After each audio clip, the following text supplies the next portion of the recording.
No matter what country you're in or what language you speak, welcome around the world to the Hour of the Time.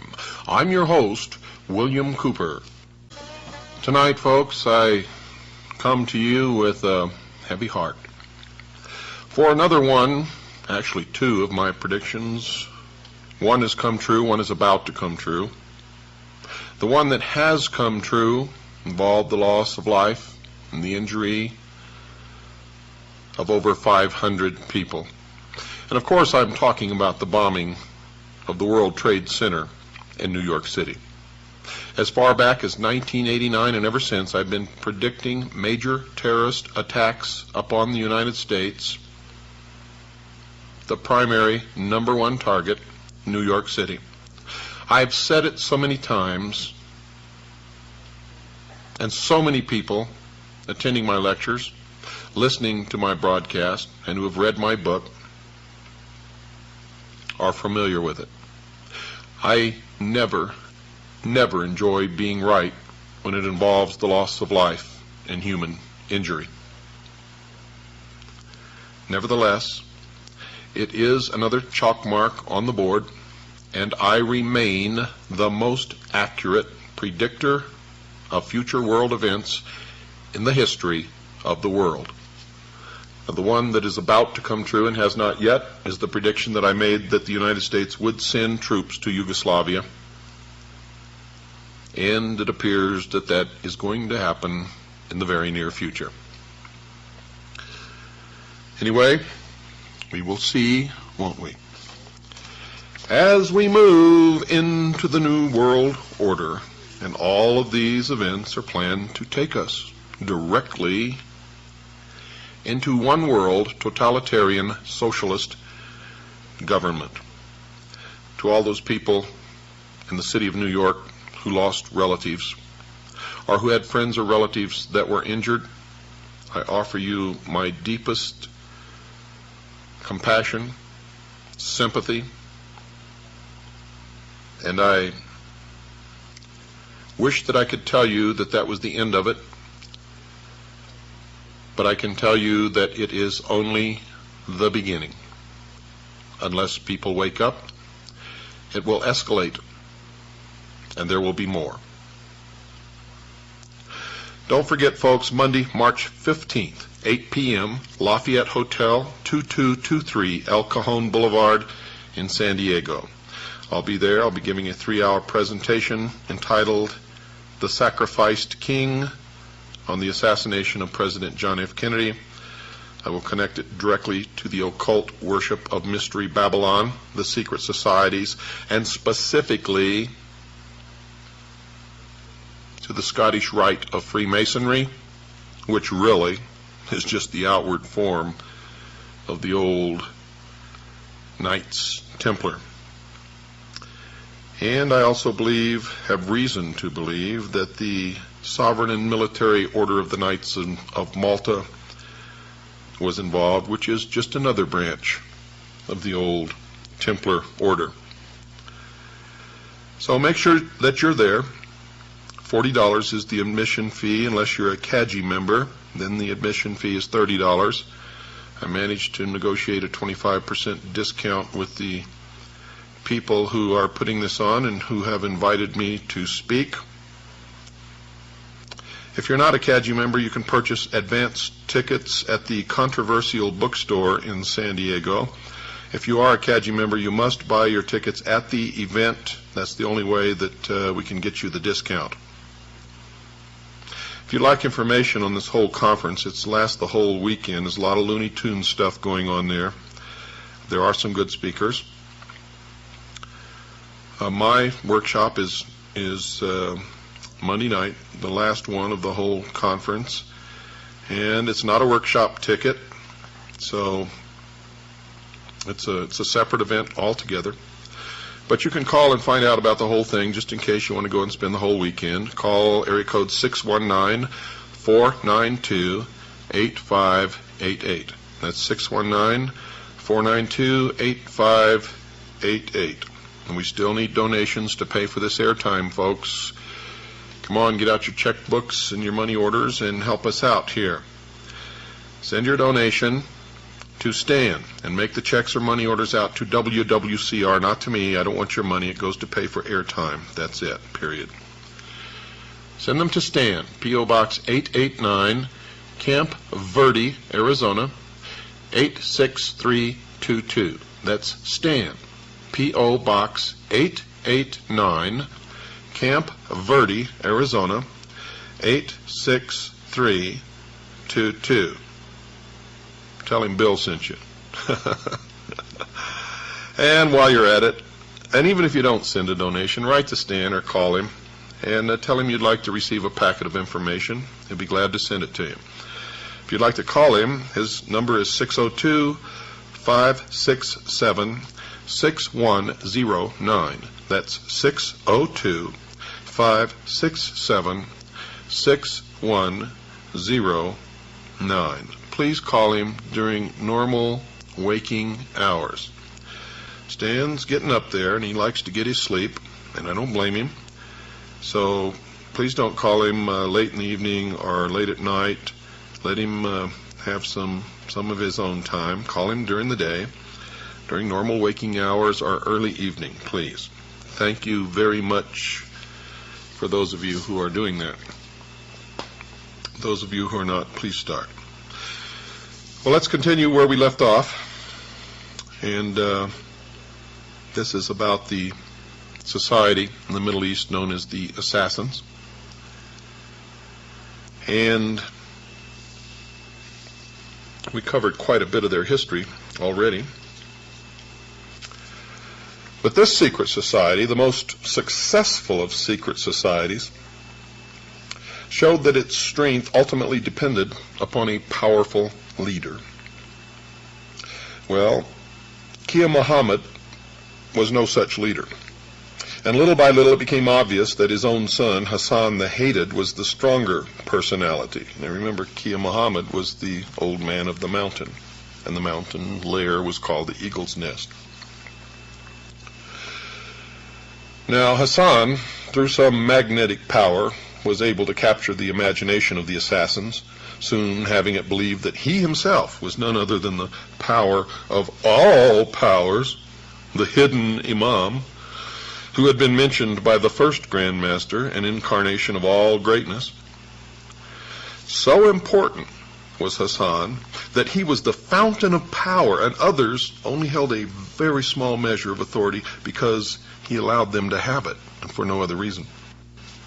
This final absurdity was lapped up by members who had been conditioned to believe in things which were not, shall we say, exactly self-evident to the ordinary man. The doctrine of the all-powerful, invisible Imam was a part of Ishmaelism, and Hassan was ready, even during his early manhood, to assume the role. But since his father was able to assert himself by having some 250 of Hassan's followers murdered, he thought it wiser to hold his hand. In 1163, his chance came. Muhammad died, and Hassan II issued an order to all Ismailis to collect below the castle of Alamut. Never before had such an assembly of killers, fanatics, and dedicated perverters of the truth been seen. Hassan, probably in a state of megalomania, assured them that he had received a message from the Almighty, that is, from now, all the bonds of religion were loosed. Everyone might do as he liked. Later, in the modern age, we were to hear that again as, quote, the whole of the law shall be do as thou wilt, unquote. It was not necessary, he said, to keep up pretenses, and furthermore, he, Hassan, was none other than the hidden Imam. His word was law, and he was a form of the divinity, not merely relaying instructions from above, but the divinity. Now there was one further obstacle, folks. According to Ismaili doctrine, the hidden Imam was to be of the family of Hashim, the blood of Muhammad the Prophet. Such descendants were known and revered, and it was common knowledge that Hassan too was not one of them. He overcame this difficulty by stating that he was not in fact the true son of Kia Muhammad the Persian, but an adopted child of the caliphal family of Egypt. This pretense was carried on for 4 years, during which the crazed Hassan showed that he was not as mad as he might have been by consolidating quite efficiently the power of the cult. Eventually, he was assassinated by his brother-in-law, N.W.O the famous. Now the father-to-son succession seemed to be established. Muhammad II, son of Hassan II, began the cultivation of letters and sciences, which was to distinguish successive grandmasters of the order. It was a conceit of his in the time of the greatest flowering of Persian literature that he was supreme among poets and philosophers.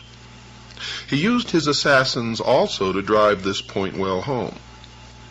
The Imam Razi, one of the greatest thinkers of the time, refused to acknowledge the assassins as the most advanced theologians, so Muhammad II sent an envoy to him promising either a swift death by dagger or a pension of several thousand gold pieces a year. Suddenly, oh yes, suddenly, the learned Imam's discourses seemed to lose their bite. One day soon afterwards he was asked why he did not attack the assassins as of old. "Because," said the old man with a nervous glance around the assembly where a murderer might lurk, "their arguments are so sharp and pointed," and indeed they were. For 35 years, Muhammad II ruled the Ismailis with a rod of iron. The only law was that of obedience to the assassin will. The observances of ritual Islam were abolished. A new star had risen, remember that star? A power to stiffen resistance to crusader penetration. Saladin, who was to become an implacable foe of the assassins. The Syrian branch of the cult grew in power, while the activities of the Eastern assassins were carried out much more quietly, with missionaries being sent to India, Afghanistan, even the remote Pamir Mountains which straddle China and Russia, where even today adherents of the sect are to be found.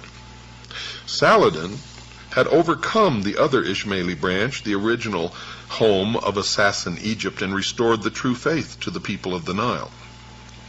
He now had enough booty for 10 years' war against the Crusaders in Palestine and troops to spare. His first task was to unify the forces of Islam, and this he determined to do by force, if necessary. Sinan, ancient of the assassin cult in Syria, decided to oppose this terrible enemy of the Fatimites. 3 assassins fell upon Saladin and nearly killed him. This made the sect a priority target for the Saracen chief. The old man of the mountain, for his part, who was now Muhammad II, now unleashed a succession of fanatics and every kind of disguise upon Saladin. And by 1176, Saladin decided that an end must be put to the cult. He invaded their territory and started to lay it waste when the assassin chief offered him freedom of action to fight the Crusaders and no further attempt upon his life, if the cult were spared. Now, these terms were agreed to, and henceforth no assassin ever again attempted to molest Sultan Saladin.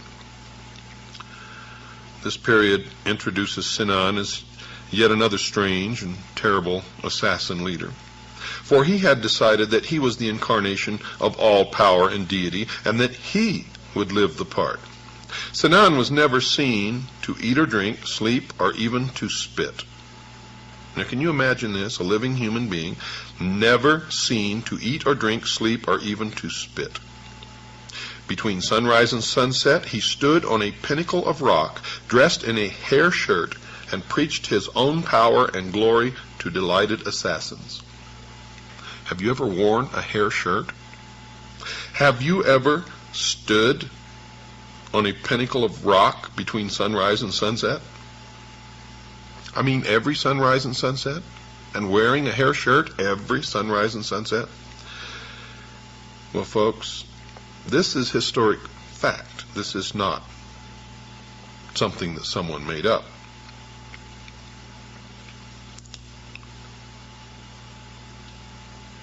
Thus, at one and the same time, there were two chiefs of the order, each busily telling his own followers that he and he alone was God. Hassan in Persia, Sinan in Syria, each commanded legions of devoted killers, all committed by oath to follow his path. When Muhammad II died, he was succeeded by his son Jalaluddin, who completely reversed the orders that the assassins were to have no outward religious observances.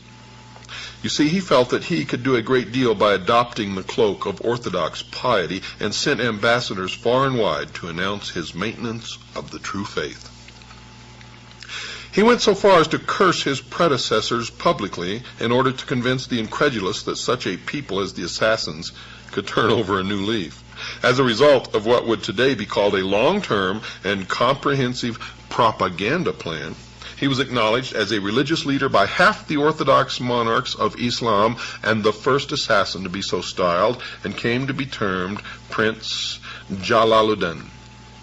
Jalaluddin died in 1203, after 12 years of leadership of the cult, handing over to Aladdin,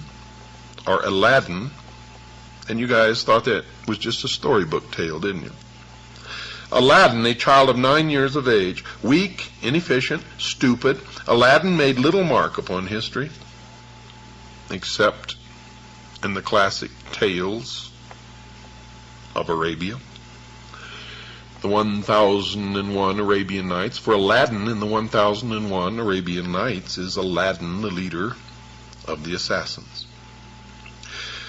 It is said that his main activity was tending sheep, to which he was passionately attached, and he even had a small hut built in a sheepfold where he spent most of his time.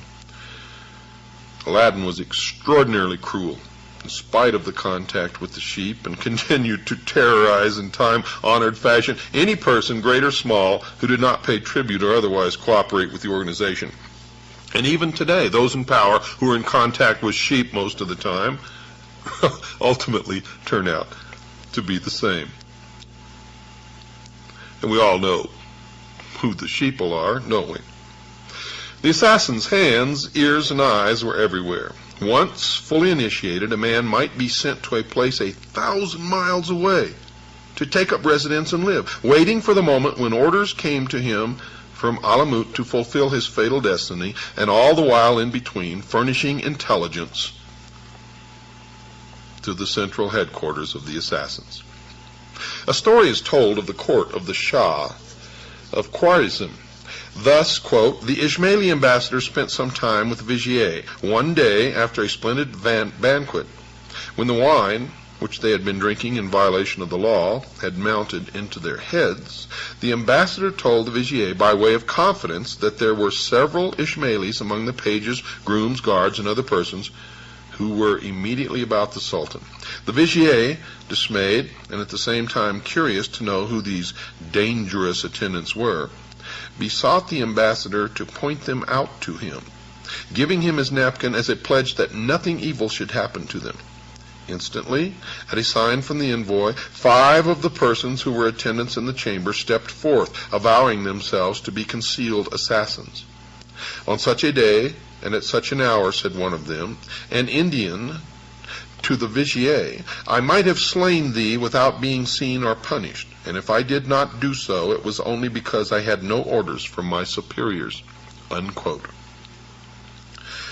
The vizier, of course, begged for his life, but word got to the Sultan, who ordered the assassins to be apprehended and burned alive, and the 5 chamberlains were cast on the flaming pyre, where they died exulting at being found worthy to suffer in the service of the great sheik of the mountain. So powerful was their devotion to the cult. The assassins had the last laugh, for an order arrived immediately afterwards from Alamut that the Shah must pay 10,000 pieces of gold as compensation for each man killed, which he did, or be killed himself. Another subsidiary activity which the assassins delighted in was the holding captive of Alamut of useful, rare, and distinguished personages who could be of value to them in educational, military, or other spheres, and one was a physician, another a famous astronomer, a third the greatest painter in Persia, who worked to the order of the chief alone. The end of a chapter was near. For the Mongol hordes under Halaku, lieutenant of Chinggis, were steadily destroying all the civilization of Islam which lay in their inexorable path westwards. Rukneddin, son of Aladdin, succeeded him and tried at first to turn the Mongol tide. After a series of encounters, pitched battles, intrigues, and counter-intrigues, Rukneddin was taken. He played for time as long as he could, but he was eventually murdered in his own turn by the victorious Mongol chief's men. Assassin power in Persia was broken, and what remained of the members were ordered, none knows by whom, to conceal their faith and await a signal that the cult was in full operation again. Alamut was silenced, and the Syrian headquarters alone remained. And if it had not been for the refusal of the Christian kings in Europe to send ambassadors to make a treaty for a new crusade with the Mongol horde, then all of Islam would have been decimated. But it was not. For the Christian kings, even though they would have liked to regain their foothold in the Middle East, had problems of their own and ignored the Mongol emissaries. It was a long time until the Mamluk Sultan of Egypt was able to overcome the Mongol thrust. In 1260, however, he carried the banners of Islam victoriously against them and restored the fortress of Alamut and other properties to the assassins, who were strongly surviving underground. They soon found that they had exchanged one master for another, for the Egyptians were now employing them for their own purposes and required them to undergo a new initiation, that of the ancient Egyptian mysteries of Babylon. Ibn Battuta, the great traveler of the 14th century, found them well entrenched in their former strong places, being used as the, quote, arrows of the Sultan of Egypt, with which he reaches his enemies, unquote. The supposed suppression of the creed which followed the Mongol destruction did not, in fact, take place.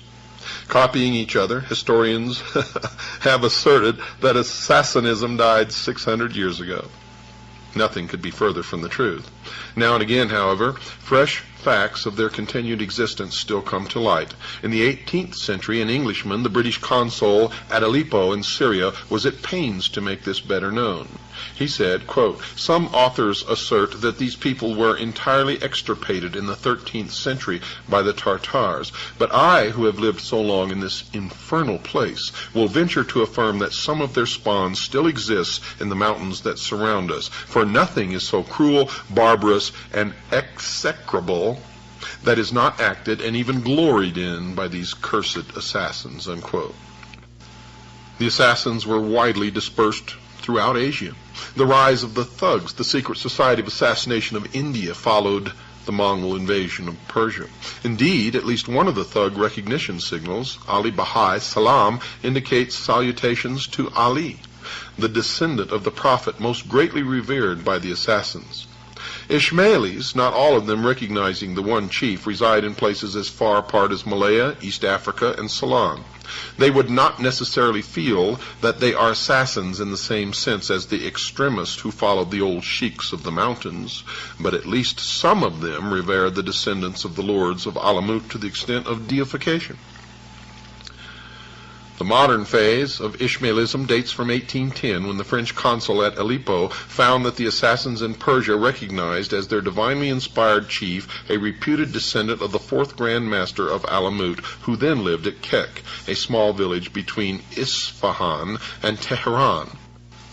This Shah, Khalilullah, quote, was revered almost like a god and credited with the power of working miracles. The followers of Khalilullah would, when he pared his nails, fight for the clippings. The water in which he washed became holy water.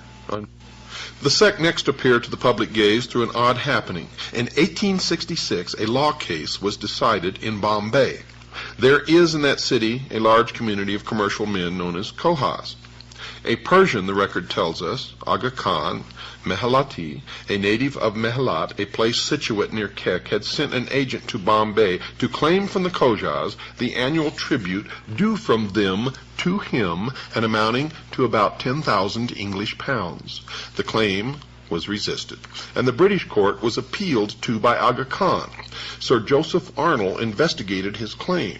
The Aga proved his pedigree, showing that he had descended in a direct line from the 4th Grand Master of Alamut, and Sir Joseph declared it proved.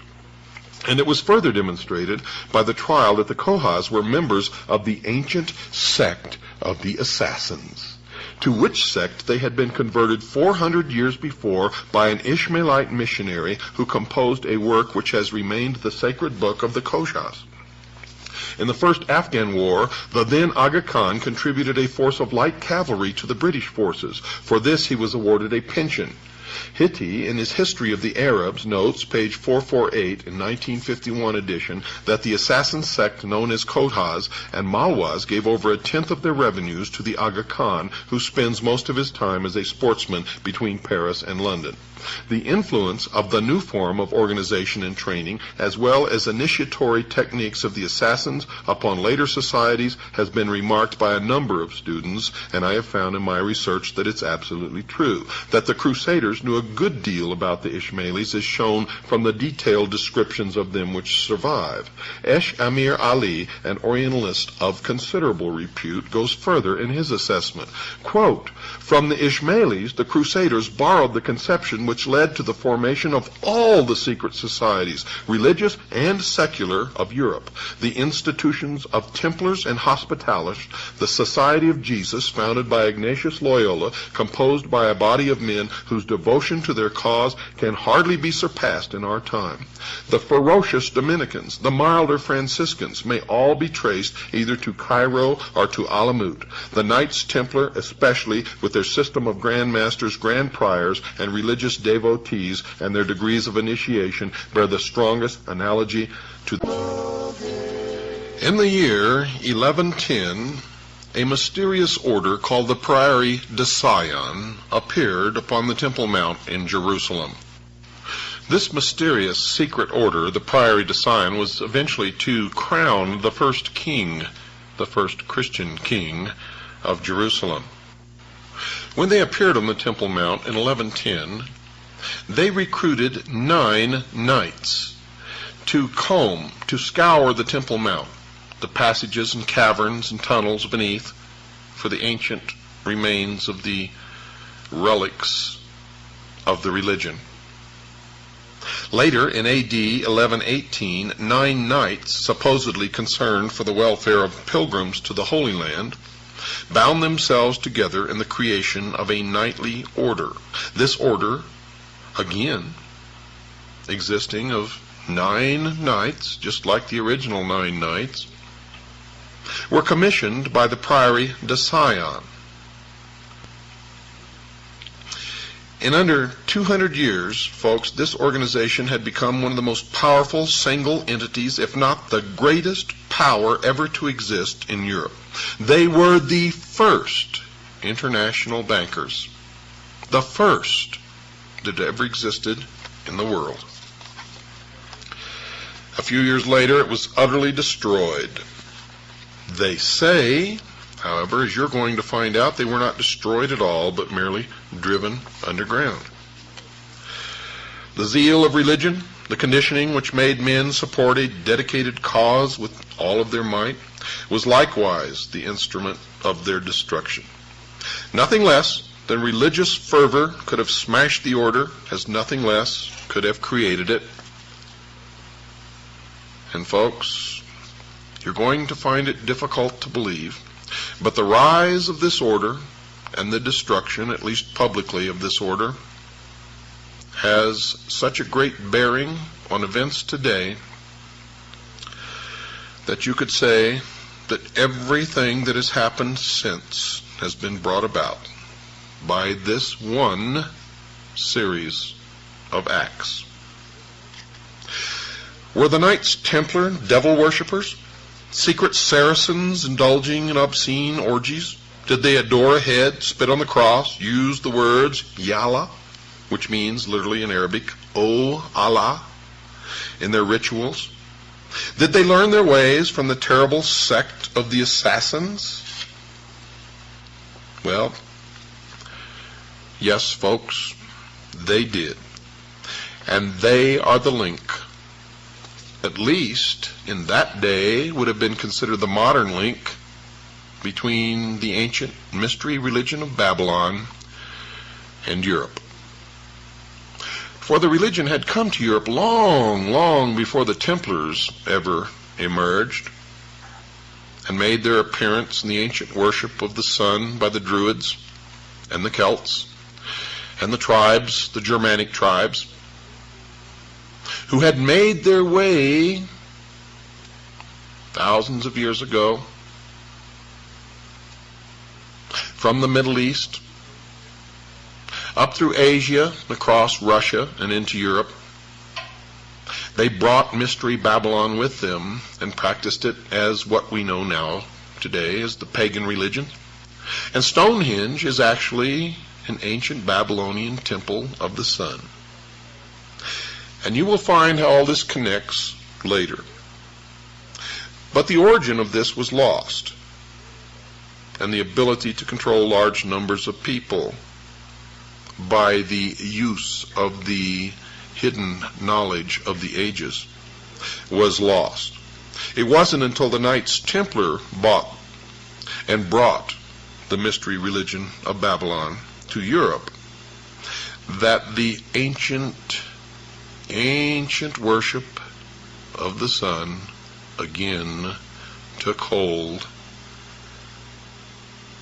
amongst the Christian countries in the guise of Christianity, which was itself, at that time, I'm not talking about the teachings of Christ now, I'm talking about the perversion of the teachings of Christ, the melding of the teachings of Christ with the ancient worship of the sun, the mystery religion of Babylon, which became the Catholic Church, was indeed another branch of the ancient mystery religion of Babylon. Now, some of you out there may be confused on all of this. If you've been listening from the beginning of this series, then you're right on target. You're not confused. You know exactly what I'm talking about. If you've picked up this series somewhere in the middle, then you need to call Stan and order the studio quality tapes. They're in stereo. They're on TDK tapes. They are first quality tapes and crystal clear. You need to order this series from the first tape, the very first. And that was broadcast on February the 12th, I believe, a Friday. But anyway, Stan will know. Give him a call at 602-567-6109. That's 602-567-6109. Or write to Stan and ask him for an information packet at P.O. Box 889, Camp Verde, Arizona, 86322. That's P.O. Box 889, Camp Verde, Arizona, 86322.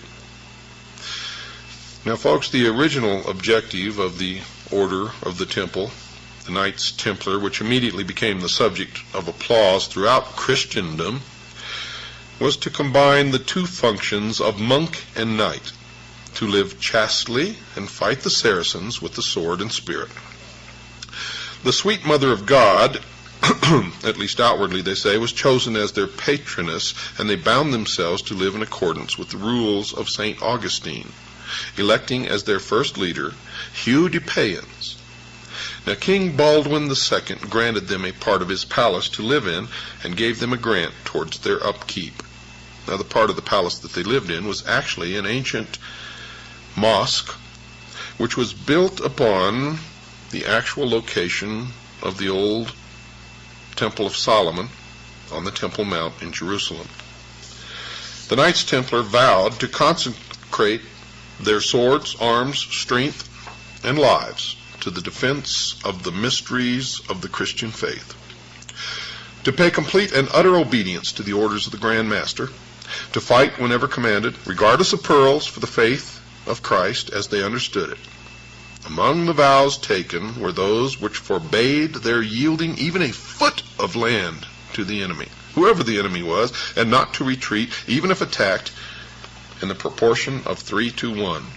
They chose the name Militia Templi, Soldiers of the Temple, after the temple supposedly built by Solomon in Jerusalem, near which they had been assigned quarters by the king, but in reality had nothing to do with the Temple of Solomon. Some say that the Templars derived their idea of their order from that of the Hospitallers, who looked after Catholic pilgrims to Palestine, for there was little hospitality to be had from the native Orthodox Christians of those parts. Others hold that there was an even older order from which they received their inspiration. No reliable evidence on this point is, however, available according to the, quote, establishment, unquote, historians, although for those who really research the true history of the secret orders, and specifically the Knights Templars, there's a direct connection to the assassins and the Roshaniya. Although the Templars were so poor that 2 men had to share a horse, they say, but that is not true at all, and their seal commemorated this decades after they became one of the richest communities of their time, they soon attracted favorable notice and support. Now, the 2 knights riding the horse was a symbol of sacrifice. It denoted their vows of poverty. In truth, each knight not only had a horse, but he had what they called a yeoman.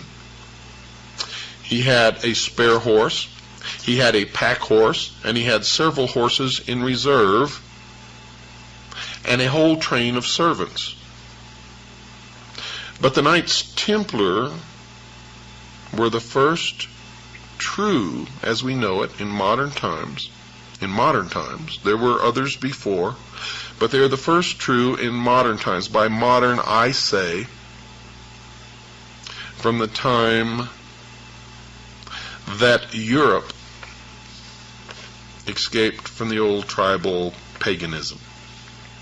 In other words, in the year 1110, I consider that the beginning of the modern age, although historians may disagree with me. It's the beginning of everything that's ever happened since, and everything that's happening today can be traced right to the door of the Knights Templar. And that's why I say that. They were the first modern order to practice what we now know as true communism. They were the ones who brought international socialism into Europe, which has always been the tenet and the creed of the mystery religion of Babylon.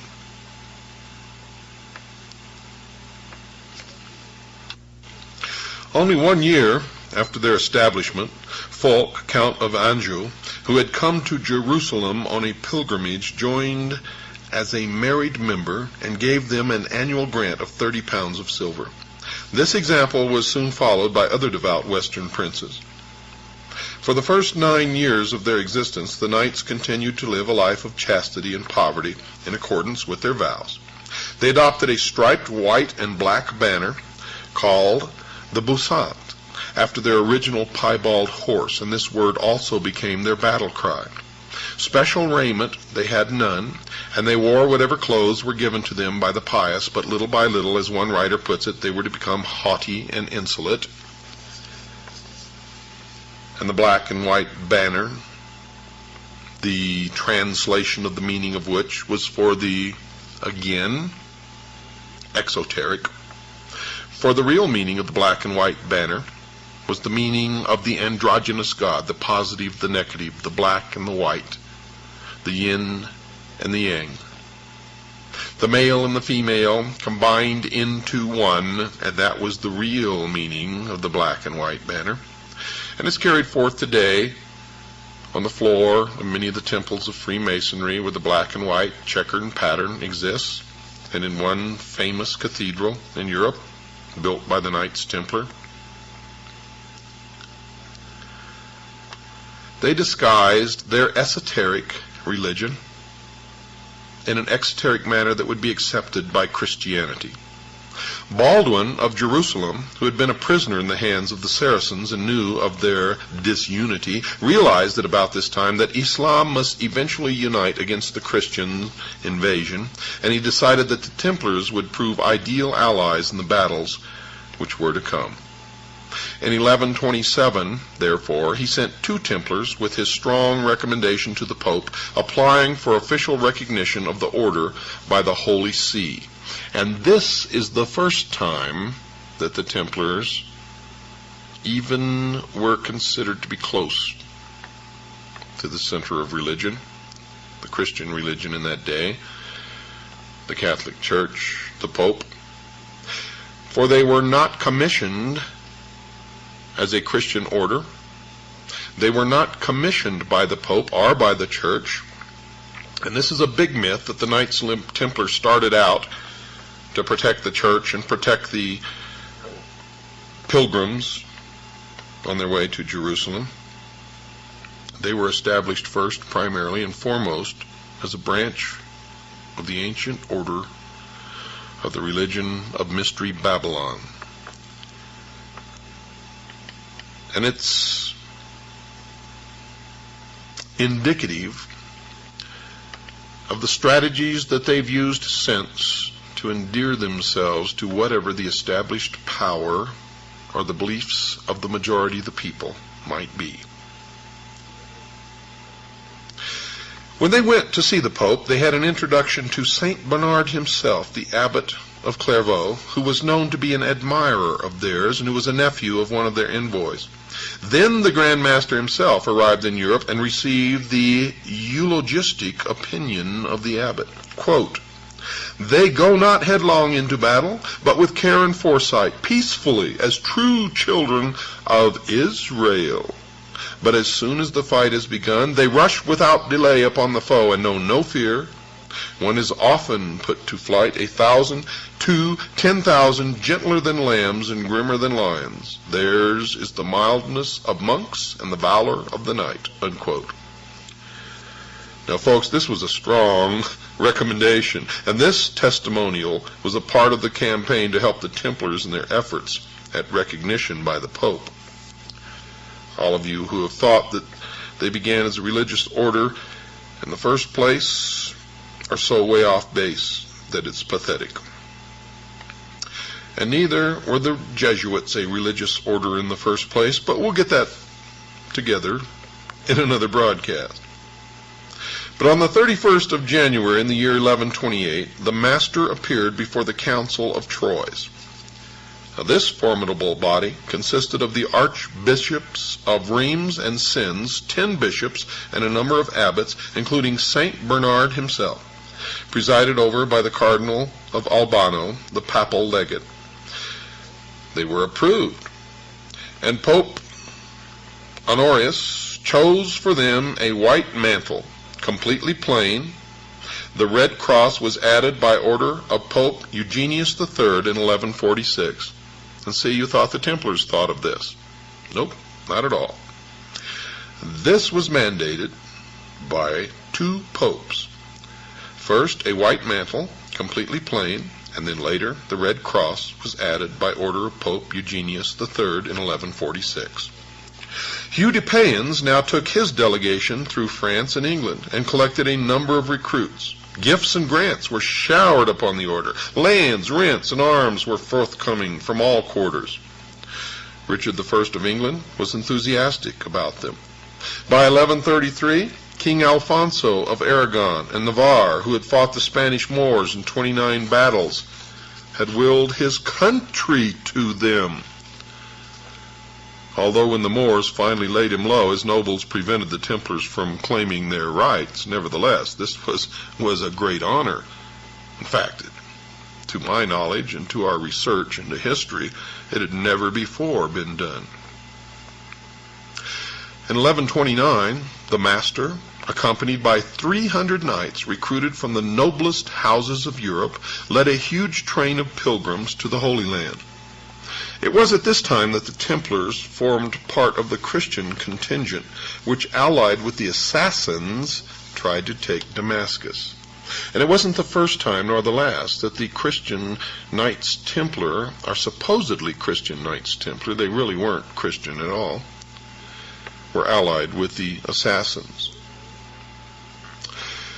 Were they, as the Orientalist von Hammer alleges, connected in some secret way with the assassins? Yes. Our research shows that it is a historical fact. And it is also an historical fact that the assassins were prepared to adopt Christianity if they could gain greater power thereby. Christianity, that is, on the surface, just as the Knights Templar had done. Hammer points to the similarity of the two organizations. The followers of Hassan ibn Sabah were in contact with the Templars and had a similar method of organization. They were in existence before the Templars were formed. The Ishmaelites, the Ishmaelians, or assassins, was the original. And folks, the Order of the Templars was the copy. The balance of Western opinion is against this contention, more particularly because one feels from wide reading of historians great sympathy is felt for the cruelly treated and arbitrarily disposed Templars. Thus, Kitely, who made a close study of the order, attacks those who would claim that the Templars were an assassin branch, but when you do research into the associations and memberships of Kitely, you'll find that Kitely was himself a Knight Templar. And he said, quote, "When nearly 30 years after their institution, the Pope gave them permission to wear a cross on their mantle, like the rival Hospitaller order, no color could present itself so well suited to those who daily and hourly exposed themselves to martyrdom as that of blood, in which there was so much of what was symbolical. With respect to internal organization at will, we apprehend, be always found that this is for the most part of the growth of time and the product of circumstances, and is always nearly the same where these last are similar," unquote. And you find this kind of rhetoric and semantics all through the writings of those who wish to cover the true origin and the true meaning of Mystery Babylon. The famous question of the 3,000 gold pieces paid by the Syrian branch of the assassins to the Templars is another matter, which has, of course, never been settled. One opinion holds that this money was given as a tribute to the Christians, the other that it was a secret allowance from the larger to the smaller organization, which it really was, as the assassins wished to expand their control. And remember, their original goal was to take over the entire world by the systematic infiltration and control of each individual country. Those who think that the assassins were just fanatical Muslims and therefore would not form any alliance with those who to them were infidels should be reminded that to the followers of the old man of the mountain, only he was right, and the Saracens who were fighting the holy war for Allah against the Crusaders were as bad as anyone else who did not accept the assassin doctrine. And it is true today. Quote, "If you are not one of us, you are nothing," unquote. Quote, "The ends justify the means," unquote. Quote, "The strength of our order exists in the fact that we manifest ourselves under many different names and many different occupations, and sometimes even seen to oppose ourselves. But at the highest level, we are of one mind," unquote. And I could go on and on and on, and you all know that I can go on and on and on, for I've studied this for so many years that I eat, drink, and sleep it. Oh, yes. Well, eventually grave charges against the Templars during the Crusades included the allegation that they were fighting for themselves alone. And more than one historical incident bears this out. The Christians had besieged the town of Ascalon in 1153 and were engaged upon burning down the walls with large piles of inflammable materials. Part of the wall fell after a whole night of this burning. The Christian army was about to enter when the master of the temple, Bernard de Tremelier, claimed the right to take the town himself. And this was because the first contingent into a conquered town had the whole spoils. As it happened, the garrison rallied and killed the Templars, closing the breach.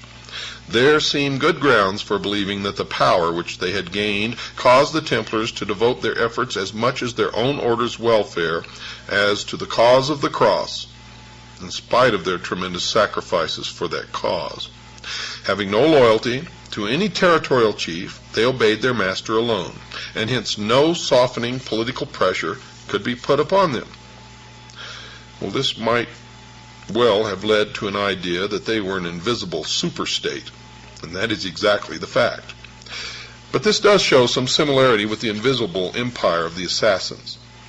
If none can deny their bravery, their high-handedness and exclusivity in less than 150 years after their founding gave them the reputation of considering themselves almost a law unto themselves. And now, dear listeners, we get into the meat. The direct connection between the historical events and the events that are happening today. Don't miss even one episode